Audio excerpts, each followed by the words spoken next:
चलिए देखिए, विस्तारित रूप को दशमलव संख्या में लिखो। इससे पहले का सवाल ये था कि दशमलव संख्या को विस्तारित रूप में लिखो। ठीक उसका उल्टा ये है, ठीक है। ये विस्तारित रूप में पहले से ही लिखा हुआ है, इसको हमें लिखना है संक्षिप्त रूप में कह सकते हैं या दशमलव संख्या में लिखो, ठीक है। चलिए अब ध्यान दीजिए, अभी तक तो इतना अगर सवाल होता तो करना बहुत आसान था, है ना। अगर इतना सवाल होता तो करना आसान होता। तो इसको संक्षिप्त रूप में लिखने के लिए ये 4 के साथ 2 जीरो है, 7 के साथ 1, इसके साथ कुछ नहीं, ठीक है।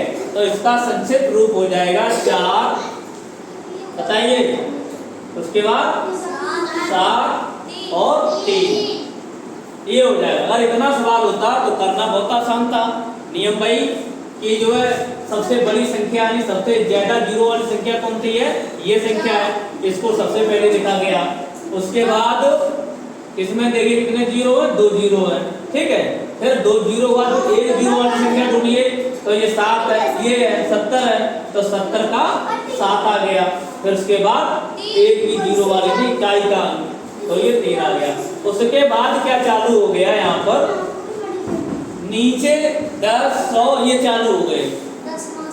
जहां से नीचे 10 100 या 1000 अगर ये चालू हो जाते हैं तो ये संख्याएं हमारी जो होती है वो 10वां 100वां 1000वां की चालू हो जाती हैं। वैसे क्या जानते हैं, इकाई ढाई सैकड़ा जानते हो, ठीक है। लेकिन दशमलव वाली संख्याओं में दशमलव के बाद की संख्याएं जो होती हैं वो इस तरीके से होती है, 10वां 100वां 1000वां इस तरीके से। तो इसको करने का तरीका समझिए।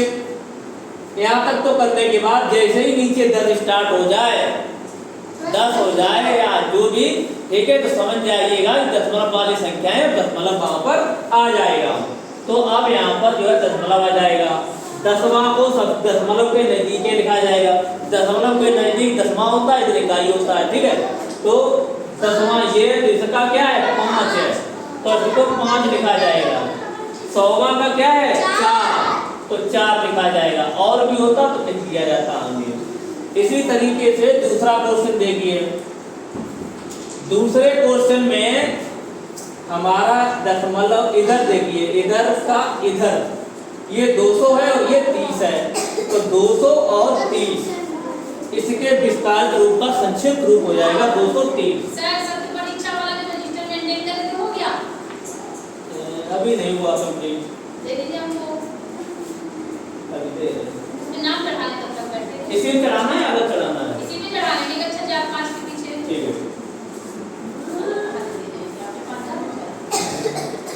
तो देखिए ये 230 हो जाएगा इसका, 200 गया, उसके बाद जो दाई का 30 है तो 30 हो गया।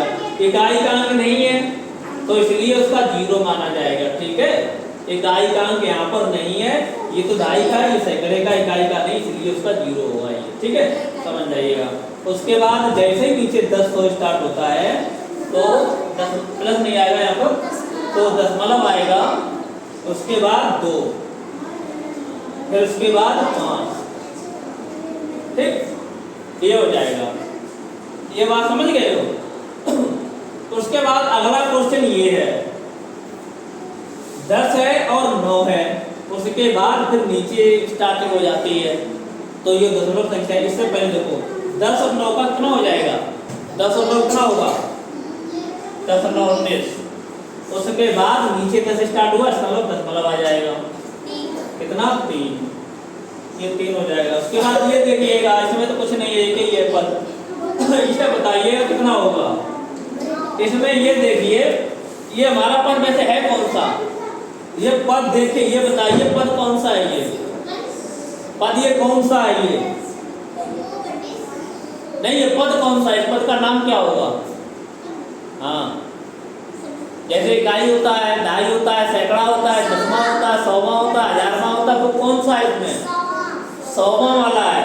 तो इसका मतलब ये है कि भाई इकाई ढाई सैकड़ा के तो है ही नहीं, तो इसका मतलब अगर नहीं है तो दशमलव से पहले जीरो होगा, क्यों? इकाई ढाई सैकड़ा है, एब्सेंट है तो जीरो होगा।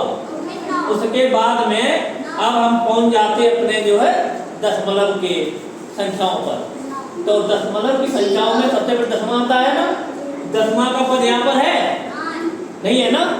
अगर दसवां का पद अगर नहीं है तो उसकी जगह पर जीरो, यानी कि जो नहीं होगा उसकी एब्सेंट लगेगी। और एब्सेंट गणित में कुछ इस तरीके से लगाई जाती है।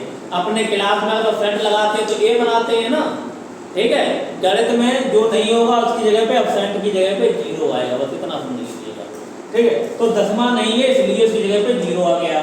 और अब क्या है, 100वां है क्या? 100वां तो है, तो 100वां यहाँ होगा, 100वां का क्या है 9 आ जाएगा, ठीक है?